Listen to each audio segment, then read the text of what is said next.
I'd say things like, I feel like I'm failing. I feel like nobody cares.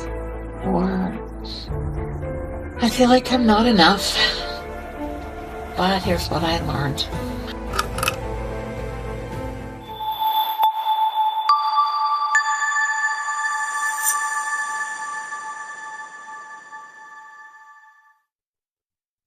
Have you ever said the words, I feel like I'm failing, or I feel like nobody cares? Most of us have. But what if I told you that neither of those are actually feelings? Today, on the Better You Show, we have a special deep dive from our resident counselor, Shelley McInroy. She's going to show us why our thoughts often wear costumes to look like feelings, and a simple 5-second whisper test to stop an emotional spiral in its tracks. Let's jump in. Hi, I'm Shelley McInroy, and I'm a registered therapeutic counselor, and I'm going to talk to you today about feelings. You know, I I'm going to tell you a secret, and that is for years, I always thought I knew what I was feeling. I could feel the tightness in my chest when I was um, feeling like something was wrong, or a knot in my stomach, or heaviness when there was sadness, or even this little flutter inside me when something fun was going to happen. But when someone asked how I was feeling, I would just say something simple like, I'm fine, or I'm tired. And not just because I didn't know, but sometimes I didn't, but also because I didn't have permission to say those words out loud. And sometimes those feelings were complex enough. I couldn't even name them. I couldn't come up with a word. Maybe you know this feeling too. You feel everything so deeply and so intensely, the words don't come. Or when they do come, they're not the right ones, or they don't fit exactly what you're trying to say. This is for you if you often say, I'm fine, when you're not. Or if you feel things intensely and struggle to name them. Or if you're simply curious about the language of your inner world. Today, I want to share something that changed everything in a good way. And that was learning to speak the language of my own body. Um, Here's what I used to do. And maybe you do this too. I'd say things like, I feel like I'm failing. I feel like nobody cares. Or I feel like I'm not enough. But here's what I learned. Those aren't feelings, they're thoughts. Wearing the costumes of feelings. And the real emotions underneath might be shame when I think I'm failing, or loneliness when I think nobody cares, or fear or inadequacy when I think I'm not enough. And this distinction matters so much because when we mistake thoughts for feelings, we stay stuck in our heads, analyzing and judging and spiraling, overthinking. When we can name the actual emotion, something shifts. We can drop back into the body. We can access what's really going on beneath the story. And here's something that helped me understand this better. Emotions are our body's automatic reactions. Your heart racing, your stomach tightening, the heat rising in your chest. They happen before we even think about them. And feelings are what we make of those reactions. They end up being the story we tell ourselves about what's happening. So your heart might race. That's the emotion, fear. And when you think, I'm worried I'm going to fail, that's the feeling, anxiety. That's what emotional literacy really is. Learning to speak the truth of your inner world, even when, and especially when, you weren't taught how. Now, there's something almost magical about naming a feeling, and science actually helps us understand why. Because when we're emotionally activated, our brain's alarm system lights up. It's doing its job, alerting us to something important. But when that alarm is blaring, our thinking brain goes offline. We react instead of respond. Here's the beautiful part that research shows that the simple act of labeling an emotion, just saying, "Phew, I'm feeling anxious," or, "Oh, I'm feeling angry," can actually calm that alarm system down. Naming what we feel doesn't make it disappear, but it creates a small, sacred space between sensation and action, a space where choice lives.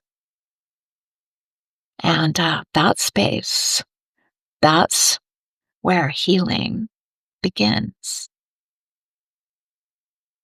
Here's why that matters, and that's people with higher emotional literacy experience lower stress, less anxiety, clearer communication, and stronger, more resilient relationships.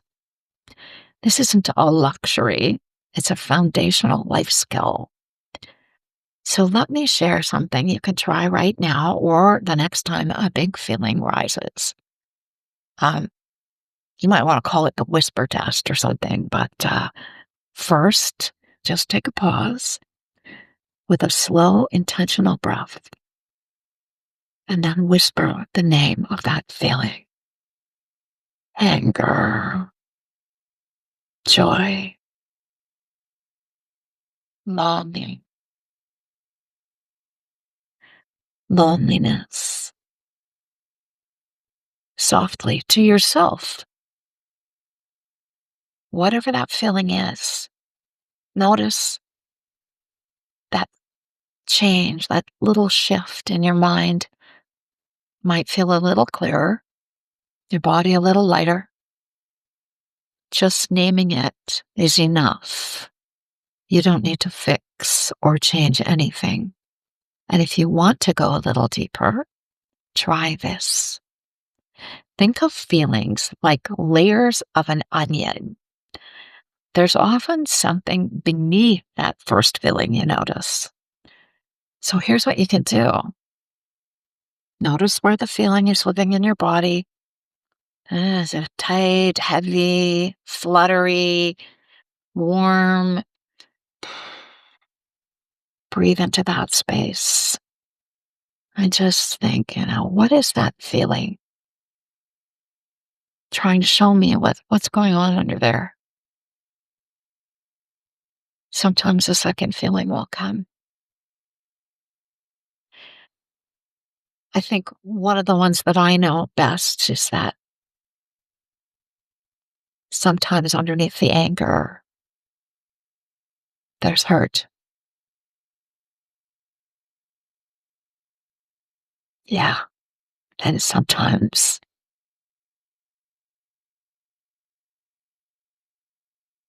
beneath the anxiety, there's longing. I keep an emotions wheel nearby, kind of like a map of your inner landscape. There are lots of different ones, and you can look them up online. But sometimes I'll look at the emotions wheel and I'll think, whoa, that's not just, say, frustration. That's feeling ignored, or that's feeling angry because I can't get that thing done. And I really want to. There's that longing to get that thing done. Suddenly the feeling makes sense. It has a name, it has a place, and that's a good thing. If this feels hard or familiar, please know you're not alone. Many of us grew up hearing "suck it up" or be strong or don't cry. We learned that emotions were considered inconvenient or weak, really. Um, so if you're learning this language for the first time, that's okay. This is a practice, not a performance. I won't pretend I always want to meet my feelings. I don't. Sometimes I just want to skip over whatever's going on. And sometimes I have to put them aside because it's not a good time, but it's best if I come back to it. It's best not to ignore it. Some feelings carry messages that we've been ignoring for a long time. They want to protect us, warn us, or point us towards something that we need. Sitting with our emotions and our feelings, even briefly naming them, that's an act of courage and self respect. You don't need to fix anything. You don't need to judge yourself for what comes up.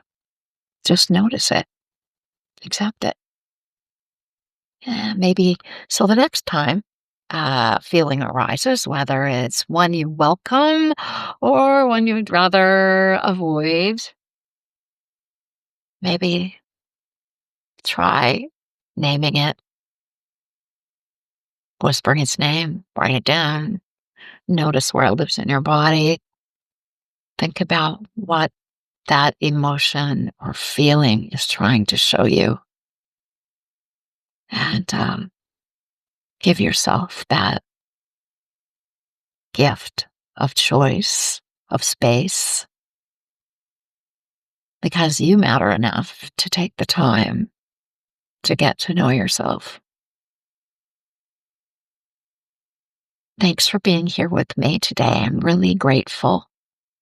And take care of yourself.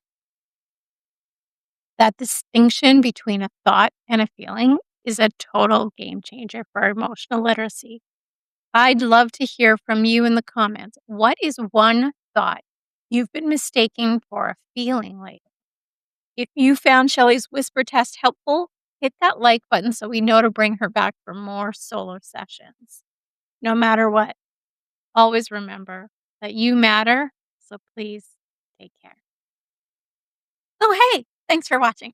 Since you watched this video, we thought you might really like this video. Oh, and don't forget to subscribe right there for more great videos. Plus, tap that notification bell so that you don't miss any videos at all. Comment your thoughts below and see you next time.